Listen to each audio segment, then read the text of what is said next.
Good morning students.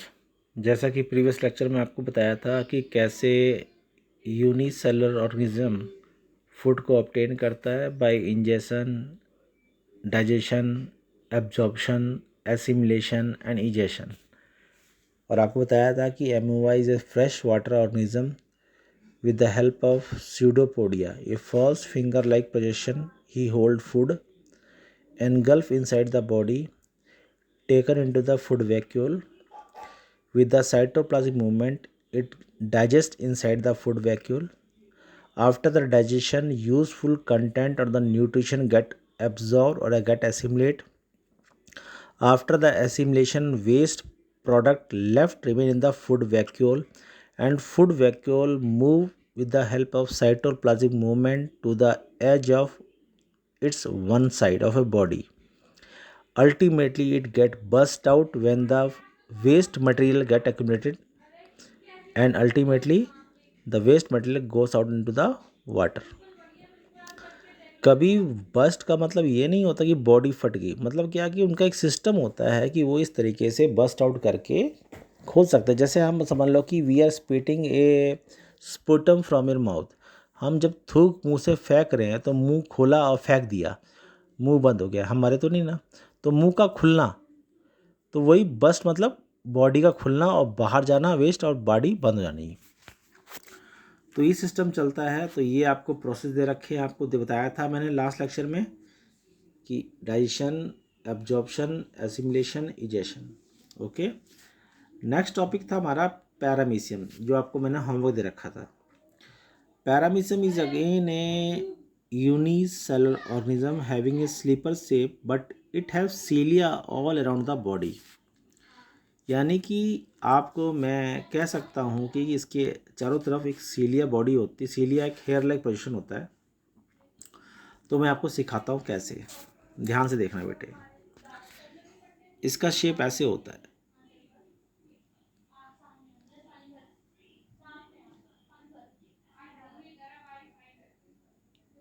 Slipper type. और इसके चारों तरफ बाहर क्या होते हैं, सीलिया। क्या होते हैं, सीलिया मतलब a hair like projection outside the body sphere. ठीक है, ये भूलना मत आपके। और यहाँ पे न्यूक्लियस होता है, यहाँ पे फूड वैक्यूल होता है, और यहाँ पे क्या होता है, साइटोप्लाज्म। ठीक है, जितना बड़ा मैंने आपका डायग्राम बनाया है इतना बड़ा नहीं होता, because it can not be seen by A naked eyes. अपनी आंखों से इसको देख नहीं सकते हो आप लोग। मगर प्रोसीजर क्या है, एमीबा की मूवमेंट अपने आप होती है, मगर यहाँ पे मूवमेंट किसे, सीलिया के। ये जो हेयर है सीलिया बोलते हैं, इसको क्या बोलते हैं, सीलिया बोलते हैं।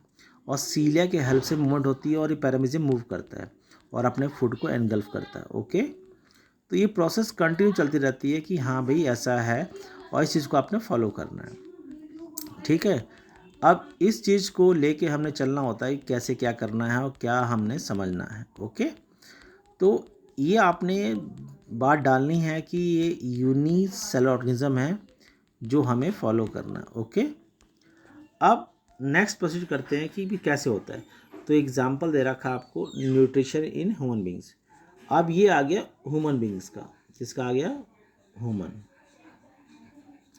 अब आपसे क्वेश्चन है, आपसे क्वेश्चन है, आप ये बताओ, आप मुझे ये बताओ कि आप खाना खाते हो और खाने के बाद खाना कहाँ जाता है। तो आपके मन में एक सिंपल सा आंसर होगा, सर हम रोटी हाथ से तोड़ते हैं, मुंह में डालते हैं, दांत से चबाते हैं और उसको निगल लेते हैं। निगलने का तो खाना गले से पेट में जाता है, पेट में पता कुछ ऐसा कुछ होता है, पच जाता है और सवेरे फिर भूख लगती है और सवेरे हम फ्रेश होते हैं और खाना साफ हो जाता है। राइट, ऐसा कुछ है। अब इसी चीज़ को साइंस की नॉलेज समझो कि we take a food from the mouth with the help of teeth. We masticate the food into a simpler piece. In a mouth we have a salivary gland that secretes saliva and that cause a food product into a slippery mousse and that passes to a esophagus, जिसे आप गले की pipe बोलते हो, that passes from the esophagus to the stomach. Esophagus is our food pipe, and the stomach, which have acidic medium. In stomach, the HCl is secreted, due to which the microorganisms present in the food get deactivated and food get digest. And so many things are there. आप बोलोगे so many things है क्या? क्योंकि बेटे stomach के साथ साथ pancreatic gland, liver, gall bladder, spleen, ये सब भी जुड़े होते हैं. इनका भी अपना एक योगदान है, because they have proper to use some juice. जैसे मान लो कि लीवर बिल्यूरुबिन देता है जो हमें पीलियाकी देता है. पैनक्रियाटिक जूस पैनक्रियास और पेप्सिन देता है, और पेप्सिन तभी एक्टिवेट होता है जब HCl का मीडियम होगा. गॉल ब्लैडर गैस्ट्रिक जूस देता है, दैट हेल्प्स टू डाइजेस्ट. ये सब मिलकर पेट में डाइजेशन करते हैं. इट टेक्स टाइम, और डाइजेशन होने के बाद फिर पहुंचता है खाना कहाँ पे? स्मॉल इंटेस्टाइन में, जहाँ पे कई सारे अंदर एक थिन हेयर लाइक प्रोजेक्शन होते हैं, विलाई, जो हेल्प करते हैं खाना से एसेंशियल कंपोनेंट और न्यूट्रिशन को एब्जॉर्व करने के लिए. जब वो एब्जॉर्व हो जाते हैं तो हमारा क्या रहता है? खाना waste material passes to the large intestine, और लार्ज इंटेस्टाइन का काम है एसिमिलेशन करना. यानी कि अगर हमारे बॉडी में पानी कम है तो पानी को ऑब्जर्व कर लेना, और पानी ठीक है तो पानी को ऑब्जर्व नहीं करना. And that same thing pass it out from the anus as a waste material we called as urea. तो यहाँ पे आपको सीखना ये है कि हमारी बॉडी में कहाँ कहाँ कौन कौन एंजाइम प्रेजेंट हैं और कौन कौन से एंजाइम क्या काम करते हैं. क्योंकि पेपर में ये आता है कि what is the role of enzymes, कि ये एंजाइम्स क्या कर रहा है, वो एंजाइम्स क्या कर रहा है. जैसे मैंने सलेवरी ग्लैंड का एग्जांपल दिया. Salivary gland secrete amylase enzymes. Amylase break down the starch into simpler molecule, यानी स्टार्च को तोड़ता है. ऐसे ही हमारा लाइपेज होता है एंजाइम जो लिपिड्स को तोड़ता है, यानी फैट जो घी हम खाते हैं उसको तोड़ता है. तो आपका मेन काम क्या कि आपने ये सीखना कि हमारी बॉडी में इतने सारे एंजाइम्स हैं. अरे बाप रे, हमें तो पता नहीं था. तो ये आप सोचो कि हमारी ज़िंदगी की कहानी चल कैसे रही है. जब सीखोगे तो मज़ा लगेगा कि we are just learning the things that we duly consuming it. तो पढ़ने का मज़ा अलग आएगा, सीखने का मज़ा अलग आएगा, और हर चीज़ का मज़ा अलग आएगा. तो आपको मैंने हर एक चीज़ समझाने के लिए अलग अच्छी तरीके से बना रखा है. आप इसको एक बार पर से समझना कि सर समझाना क्या चाहते हैं, और ये आपको स्ट्रक्चर बना रखा है कैसे आप स्ट्रक्चर समझते हो.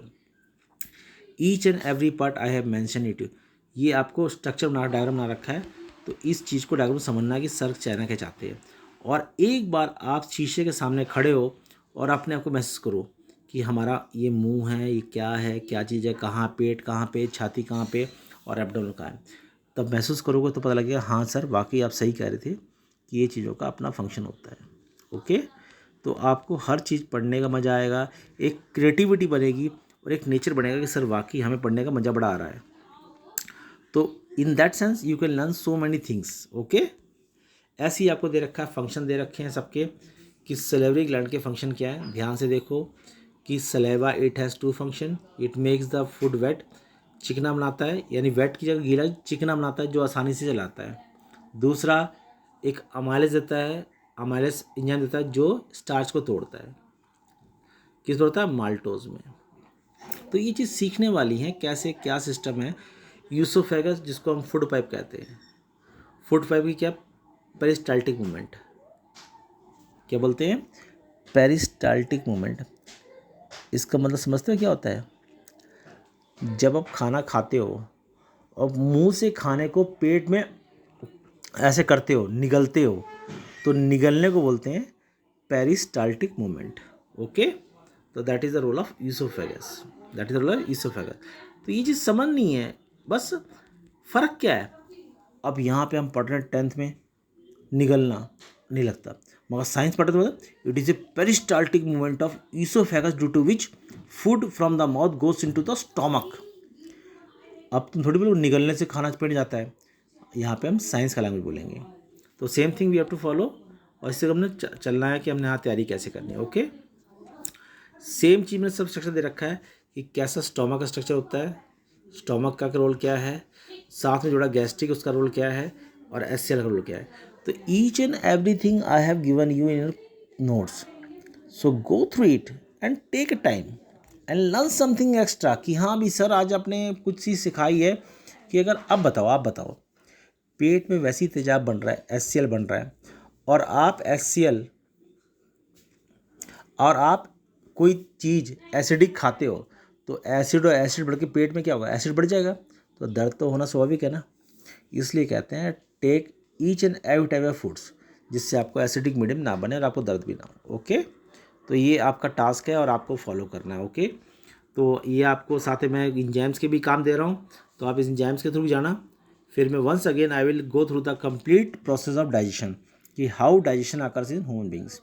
तो यही चीज़ आपने सीखनी है हर चीज़ को, कि कैसे क्या हो रहा है, म्यूकस का रोल क्या है, स्मॉल का क्या है, सबका। आई have given A PDF file with each and every explanation. आपको जाना है, और एक बात नोट रखना बेटे, जैसा लिखा है वैसा ना भी लिखो, मगर जो समझ में आता है वो तो लिखो साइंटिफिक लैंग्वेज में। ओके बेटा, और अगर लिख सकते हो तो I assure you no one is going to fail in the next examination. कोई बच्चा फेल नहीं हो, कोई बच्चा ये नहीं कहेगा कि सर हमें साइंस नहीं आती। साइंस इज़ वेरी इजी, बस ओनली थिंग इज़ दैट कि हमें इंग्लिश लिखना नहीं आती, और इंग्लिश नहीं आती तो it will quite tough to learn, क्योंकि इंग्लिश लिखना तो बहुत ज़रूरी है बेटे। जब सीख जाओगे it will quite easy for you. So I think, I hope कि you will take care and work hard at home. Thank you and have a nice day.